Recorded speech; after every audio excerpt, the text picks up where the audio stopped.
Alfonso X no solo destacó por su impulso cultural y legislativo, sino también por una ambiciosa y en muchos aspectos problemática política e económica.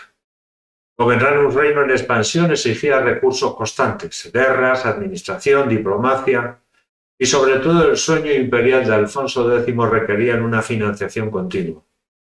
Para hacer frente a estas necesidades, el rey impulsó reformas monetarias, reorganizó sistemas fiscales y trató de reforzar la autoridad regia sobre la economía. Alfonso X tuvo éxitos en ganadería, comercio, sistema monetario y sistema fiscal. La llegada de los cristianos al sistema central desarrolló la transhumancia. Los rebaños lanar se desplazaba a través de cañadas que eran caminos entre los campos de cultivo, en invierno a zonas cálidas del sur y en verano a zonas montañosas. En sus desplazamientos iba acompañado de una guardia armada formada por caballeros villanos de los municipios afectados, que protegían al ganado de posibles asaltantes. Los dueños de los rebaños celebraban reuniones para resolver los problemas. A estas reuniones se llamaban mestas. La mayor demanda de lana para el comercio internacional y las manufacturas urbanas favorecieron el despegue de la ganadería trashumante. Así, en 1273, Alfonso X creó el honrado Concejo de la Mesta, una organización que centralizó todas las mestas locales, comarcales y regionales. Los objetivos de esta institución eran los siguientes: garantizar la conservación de las cañadas, mediar en los enfrentamientos entre campesinos y ganaderos y la defensa de los ganados frente a ataques y abusos de las comunidades locales. Su finalidad era alentar el desarrollo de la producción de paños y aumentar los ingresos de la hacienda real gracias a los impuestos que pagaban al cruzar las tierras del realengo.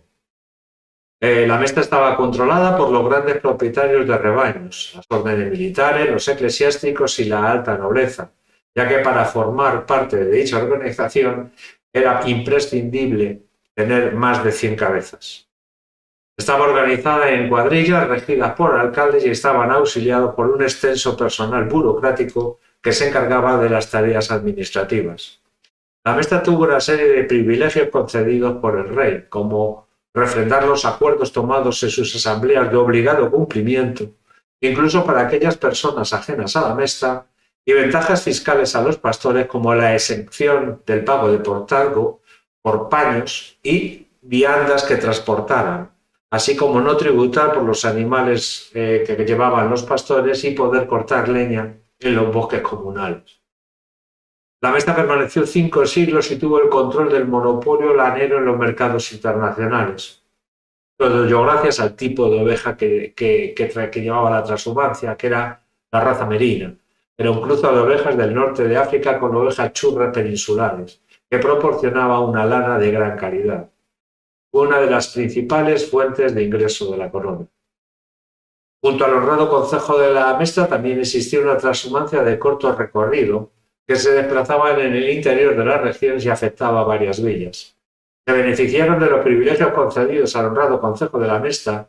En los siglos XIV y XV proliferaron las cartas de hermandad entre ciudades como defensa frente a la intromisión de la transhumancia de largo recorrido. Otro asunto importante de la política económica de Alfonso X fue la concesión de ferias a ciudades y villas, cosa que facilitaría el comercio interior. Las ferias se celebraban 2 veces al año, en los meses de mayo y octubre, en los extramuros de las ciudades, que era el centro de la vida social. Allí se daban cita a todas las actividades más importantes: mercados semanales, exhibiciones de caballeros, entrenamiento de las tropas, duelos, fiestas y juegos. Para garantizar el buen funcionamiento de las ferias había unos oficiales que se encargaban del mantenimiento del orden, de evitar fraudes y de percibir los tributos de la entrada de mercancías. Las ferias estaban protegidas por el rey.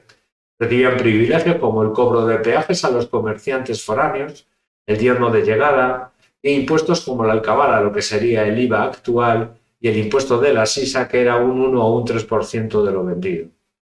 Se restauraron las calzadas romanas para acoger el aumento comercial y también la transhumancia, y los mercaderes llegaban en diferentes tipos de transporte a las ferias: en carretas tiradas por bueyes o mulos, en albardas, a lomos de un asno o de una mula y a pie como los buhoneros, que eran una especie como vendedores ambulantes actuales. Con las ferias apareció un nuevo grupo social, los campistas y la fundación de bancos con carácter familiar para facilitar las transacciones comerciales. Las reformas que hizo tributaria y fiscal fueron las más importantes del reinado de Alfonso X, cosa que hizo aumentar el volumen de ingresos de la Hacienda Real, limitando los puntos del cobro de impuestos, eliminando los abusos señoriales y monopolizando el cobro de los impuestos. El engrandecimiento de los más beneficiados de los repartimientos en las repoblaciones de Andalucía, la nobleza, la iglesia y las órdenes militares, exigió una readaptación de la producción basada ahora en el cultivo extensivo, en la exportación de materias primas y en la protección de la transhumancia de largo recorrido. Las consecuencias sobre la repoblación de las tierras conquistadas por los musulmanes trajo desajustes económicos y desequilibrios sociales entre la nobleza y la incipiente burguesía urbana.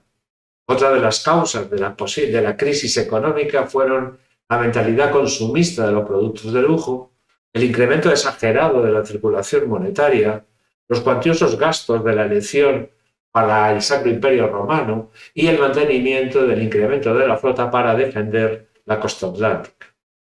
Alfonso X, para salir de la crisis, tomó las siguientes medidas: la devaluación de la moneda, fijar precios de artículos, poner límites a los gastos del lujo, como el vestido, en el calzado y en la comida, o poniendo impuestos a los artículos importados con la creación de puertos o de aduanas. También prohibió exportar materias primas solo autorizadas en casos concretos y a cambio de artículos considerados de interés para la corona, como el oro, la plata y metales en general. Fomentó, por otra parte, la producción propia y la disminución del número de peajes y montazgos cobrados sobre el ganado. Puso un límite a los préstamos realizados por los judíos de un 33% de interés y puso freno a la especulación, ya que los mercaderes se negaron a vender a un precio fijado y acaparaban productos provocando la escasez artificial, y luego los vendían a precios más elevados en los mercados negros. Por ello, se prohibieron las asociaciones de mercaderes para evitar acuerdos sobre los precios. En resumen, la política económica de Alfonso X representó un intento temprano de fortalecer el poder del Estado mediante instrumentos fiscales y monetarios más complejos. Por otra parte, provocaría el descontento y la resistencia que debilitaron su posición política en los últimos años de su reinado.